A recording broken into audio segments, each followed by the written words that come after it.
فن کے طور پر زیادہ نہیں، ودیعت کے طور پر، وہبی ہونے کے طور پر زیادہ جانتا ہوں۔ فن کے طور پر آپ اسے حاصل کریں گے، محنت کریں گے، مشقت کریں گے، وہ ایک الگ چیز ہے، لیکن ایک مرحلہ آتا ہے جب یہ چیز من جانب اللہ آپ کے اندر اترنے لگتی ہے، اور وہ ایک الگ ہی شے ہے، اس کا مقابلہ نہیں ہو سکتا۔ اس لیے دو کوششیں ہونی چاہیے، ایک تو بطور فن اس کا حصول، اور دوسرے اللہ کے سامنے ہاتھ پھیلا کر اس کو مانگنا۔ اسی لیے میں نے خطابت کے سلسلے میں موسیٰ علیہ السلام کا حوالہ آپ کو دیا ہے۔ موسیٰ علیہ السلام باوجود اس کے کہ کلیم تھے، اور باتیں جانے دیجئے، باوجود اس کے کہ وہ کلیم تھے، اور یہ بھی اللہ کا فضل اور عجیب سی بات ہے کہ اللہ تعالیٰ نے چنا، اور اس کو چنا جس کو لوگ کہتے ہیں کہ اس کی زبان میں لکنت تھی، اللہ نے کہا وَكَلَّمَ اللَّهُ مُوسَىٰ تَكْلِيمًا، اور اللہ نے گفتگو کے لیے موسیٰ کو چنا، ان سے گفتگو کی۔ تو یہ اللہ کی طرف سے ملنے والی شے ہے۔ دو چیزیں ہونی چاہیے، ایک محنت، مشقت، طلب، اصولوں کے ساتھ کسی چیز کو حاصل کرنا، اور دوسری چیز ہے اللہ کے سامنے ہاتھ پھیلانا اور اس میں برکت مانگنا۔ ہمارے یہاں اس کو دو چیزوں سے تعبیر کرتے ہیں، ایک کسب اور ایک واہب۔ علوم کی دو قسمیں ہوتی ہیں، علوم کسبی اور علوم واہبی۔ علوم کسبی یعنی وہ جو آپ کسب سے حاصل کرتے ہیں، محنت کرتے ہیں، جد و جہد کرتے ہیں اس کے لیے، اور دوسرا وہ ہے جو من جانب اللہ عطا ہوتا ہے۔ انہی موسیٰ علیہ السلام کے واقعے کو قرآن مجید میں پڑھیے۔ موسیٰ علیہ السلام جب علم کا وہ مرحلہ آیا جہاں ان سے کہا گیا کہ موسیٰ آپ جائیے اور فلاں جگہ آپ کو ہمارا ایک بندہ ملے گا، اس سے ملاقات کیجیے۔ موسیٰ علیہ السلام نبی تھے، بہت بڑے عالم تھے، اور عالم نبی جو ہوتا ہے، رسول جو ہوتا ہے، وہ اپنے زمانے میں سب سے بڑا عالم ہوتا ہے، یہ صحیح ہے، مگر اللہ تعالیٰ نے جب کہا کہ جائیے اور جا کے ملیے، تو وہاں ایک جملہ ذہن میں رکھنے کا ہے، اور وہ یہ ہے کہ فوجد عبدا من عبادنا آتیناہ رحمتا من عندنا وعلمناہ من لدنا علما۔ وہاں وہ گئے، ایک بندے کو پایا، تفصیل آگے تک ہے، اس میں ایک جملہ یہ ہے کہ وہ بندہ ایسا تھا جس کو ہم نے اپنے پاس سے علم عطا کیا تھا۔ علم کی دو شکلیں ہمارے یہاں بیان ہوتی ہیں، علم کسبی اور ایک علم وہبی یا لدنی۔ خطابت کے سلسلے میں بہت سے لوگ اس کے قائل ہیں کہ اس کا بہت مختصر حصہ کسبی اور اس کا بہت بڑا حصہ علم لدنی سے حاصل ہوتا ہے۔ ایک الگ بات ہے، دنیا میں جتنے بڑے بڑے مقرر یا خطیب ہوئے ہیں، اگر آپ ان کی تاریخ دیکھیں گے تو شاید آپ اس کی تصدیق کریں۔ نبی کریم صلی اللہ علیہ وآلہ وسلم، آپ کے پاس کسب کا کوئی حصہ کسی انسان سے نہیں ہے۔ آپ نے فرمایا اوتیت جوامع الکلم، مجھے جوامع الکلم عطا کیے گئے ہیں۔ کسی کے سامنے نبی زانو تلمذ نہیں طے کرتا، لیکن خطیب سارے انبیاء ہوئے ہیں، اور ان میں بھی خطیب الانبیاء شعیب علیہ السلام کو کہا جاتا ہے۔ خطابت میں ضرورت پڑے گی استدلال کی قوت کی، اور استدلال کی قوت ممارست، مسلسل مشق و مزاولت سے ہوتی ہے۔ اگر میں آگے جا کے خود ہی یہ کہوں کہ سہل الفاظ کا استعمال خطابت میں ہونا چاہیے تو میں کیا کروں گا؟ ممارست، مشق و مزاولت یعنی مسلسل جد و جہد کرنا، محنت کرنا، اپنے موضوع کو لے کر اس پر بار بار تیاری کرنا۔ ہمارے یہاں جب خطابت سکھائی جاتی ہے مدرسوں میں تو کہتے ہیں کہ سب سے پہلے الفاظ کا ذخیرہ جمع کرو۔ الفاظ کا ذخیرہ جمع کرنے کا طریقہ یہ ہوتا ہے کہ ابتدائی مرحلے میں آپ پوری قوت کے ساتھ بہت سارے مضبوط خطیبوں کے الگ الگ خطبے یاد کر لیں، تاکہ آپ کے پاس اظہار و بیان کے لیے مناسب تعبیر اور اچھا پیرایا ہو، الفاظ کے ذخیرے ہوں آپ کے پاس۔ اسی کے ساتھ ساتھ ایک جملہ میں اور عرض کروں گا. ہمارے یہاں ایک مرتبہ ایک کانفرنس ہوئی، بڑے علماء بھی جمع تھے، باہر سے بھی کچھ علماء آئے ہوئے تھے. ظاہر ہے کانفرنس تھی، اس میں مقالے پڑھے جانے تھے. ایک صاحب مقالہ پڑھ رہے تھے، سامنے کی سب سے 2-3 علماء اٹھ کر چلے گئے. بعد میں نے ان سے کہا کہ وہ ٹھیک مقالہ پڑھا تھا، انہوں نے آپ لوگ کہاں چلے گئے؟ تو وہ کہنے لگے کہ ان کے فلاں فلاں الفاظ جو ہے وہ ٹھیک نہیں تھے. جس آدمی کا جو ہے وہ الفاظ کا ذخیرہ ہی ٹھیک نہ ہو، تحقیق کیا پیش کرے گا؟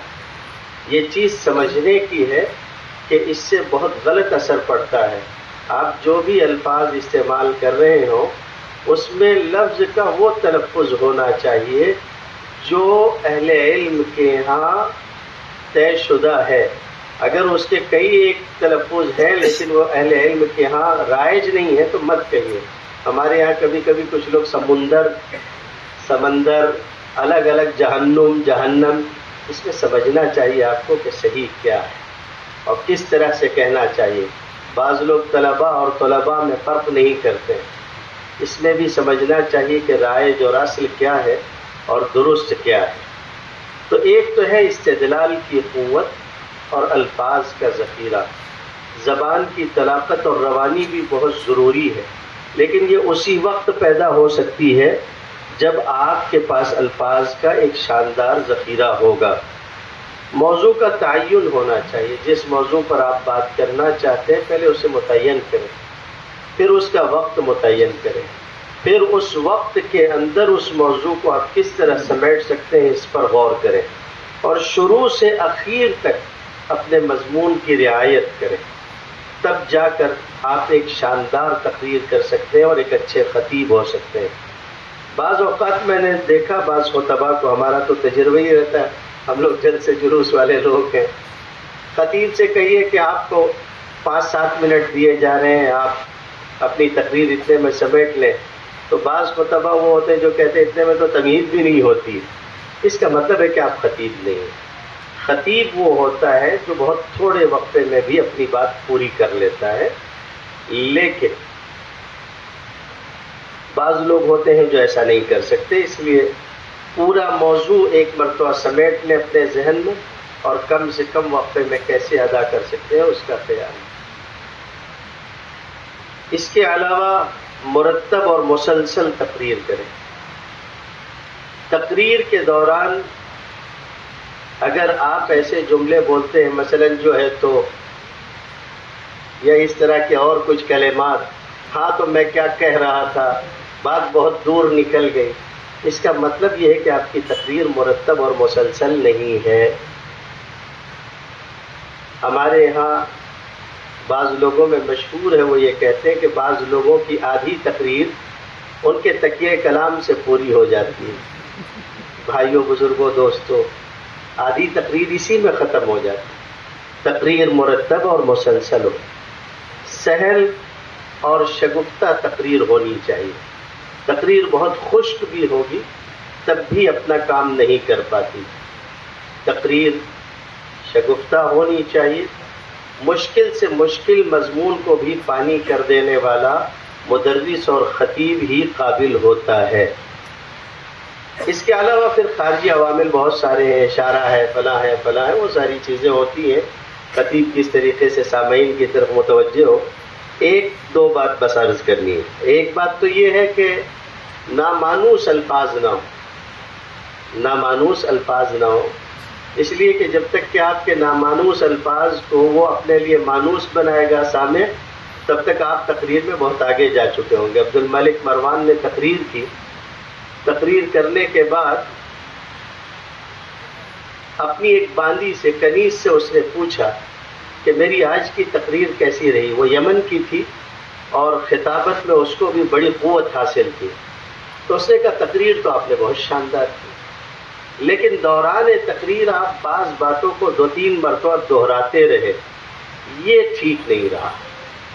تو اس نے کہا وہ باتیں میں نے بار بار اس لیے دہرائیں تاکہ جو لوگ نہیں سمجھ سکے ہیں وہ بات کو سمجھ لیں. اس پر اس نے ہنس کے کہا جتنی دیر میں ناسمجھوں کو آپ سمجھاتے رہے، سمجھدار لوگ آپ سے اکتاتے رہے. یہ ظاہر سی بات ہے، یہ چیز تکلیف دہ ہوگی، تو محنت کریں. سب سے بنیادی اور اہم چیز ہے اپنے موضوع کو لیں، اس کو خوب محنت کریں. جب آپ محنت کریں گے تو انشاءاللہ خطابت آپ کے اندر آ جائے گی. میں اس موضوع پہ سب سے شاندار چیز، یعنی اردو میں اگر کسی کو سمجھانے کے لیے یا طلباء کو خطابت سمجھانے کے لیے سمجھتا ہوں تو مجھ کو سلیمان خطیب کے اشعار لگتا ہے. سلیمان خطیب نے بہت غضب کی بات کہی، ویسی بات کوئی دوسرا نہیں کہہ سکا اردو میں. سلیمان خطیب نے کہا ہے کہ بات ہیرا ہے، بات موتی ہے، بات لاکھوں کی لاج ہوتی ہے، بات کانٹوں کا تاج ہوتی ہے، بات پھولوں کا باغ ہوتی ہے، بات قہر و ثواب ہوتی ہے، بات قہر و عذاب ہوتی ہے، بات خیر و ثواب ہوتی ہے. بات ہر بات کو نہیں کہتے، بات مشکل سے بات ہوتی ہے. وآخر دعوانا الحمدللہ. 55 اور 95 ہر عمر کے لیے یکساں مفید. مفاد عامہ کا علم بردار. ضرور سبسکرائب کریں، لائک کریں، شیئر کریں اور بیل آئیکن پریس کرنا نہ بھولیں. Rabbani the scholar YouTube channel. Rabbani the scholar YouTube channel علمی، ادبی، دینی، ملی، سماجی، ثقافتی، تہذیبی، فلاحی، طبی، فنی، معاشی، تجارتی، معاشرتی، انتظامی، انقلابی، تحریکی، تحقیقی، تکنیکی، تفتیشی، تعمیری، تعلیمی و معلوماتی یوٹیوب چینل. ضرور سبسکرائب کریں، لائک کریں، شیئر کریں اور بیل آئیکن پریس کریں. ربانی دی اسکالر یوٹیوب چینل.